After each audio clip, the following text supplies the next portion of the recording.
In the previous part, justice was carried out, and the legal case came to an end. Dick Hickok and Perry Smith were executed, and the courtroom chapter of this story closed. But In Cold Blood does not end with the execution. Because the real question was never just what happened. The real question was why it happened. The Clutter murders shocked America not because they were the most violent crimes ever committed, but because they were so meaningless. There was no long-standing feud. No revenge. No emotional connection between the killers and the victims. 4 people were killed for almost nothing. And that is what made the crime so disturbing. Truman Capote did something unusual when he wrote In Cold Blood. He didn't just tell the story of a crime. He told the story of everyone involved. The victims. The killers. The investigators.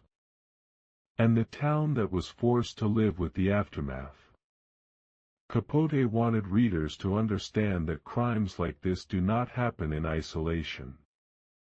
They are not random lightning strikes. They are the result of choices, environments, identities, and unresolved pain colliding at the wrong moment. Holcomb, Kansas, never fully returned to what it once was. Before the murders, doors were left unlocked. Children walked freely. People trusted strangers. Afterward, fear became part of daily life. Locks were installed. Guns were kept closer. Suspicion replaced innocence. The town learned a harsh lesson, that violence does not need a reason to arrive. The Clutter family became symbols of something larger. They represented goodness without protection. Success without enemies. Kindness without defense.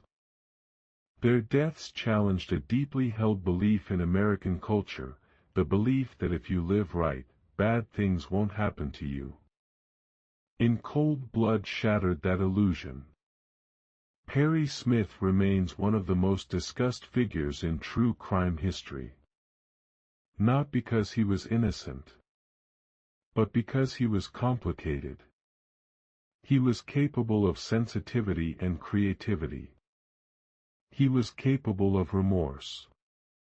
And he was capable of murder.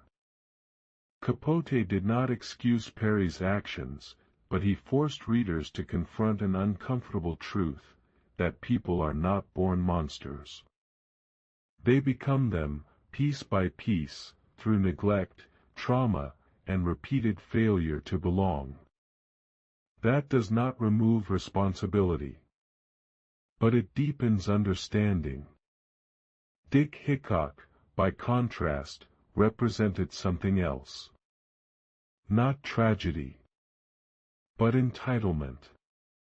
He believed he was owed something by the world. He believed rules were for others. He believed consequences could be avoided. His refusal to accept responsibility made him harder to sympathize with, and perhaps easier to fear.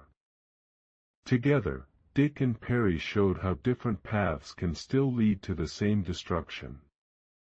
The title In Cold Blood is often misunderstood. It does not mean the killers felt nothing. It means the crime was committed without passion, without reason, without purpose. Cold. Calculated. Empty. And that emptiness is what haunts readers long after the final page. Why does this story still matter today? Because it reminds us that habits, beliefs, and identity shape behavior. Because it shows how small lies can grow into irreversible actions. Because it warns us that ignoring suffering, especially in children, has consequences that echo far beyond one lifetime. and because it forces us to ask a difficult question. Are we becoming the people we think we are becoming? In Cold Blood is not just a true crime story. It is a mirror. It reflects society's failures. It reflects the fragile line between normal life and irreversible tragedy. And it reminds us that every choice, every habit, is shaping a future we may not yet see. This concludes our complete coverage of In Cold Blood by Truman Capote. Thank you for listening. If this story made you reflect, disturbed you, or stayed with you, then it has done exactly what Capote intended.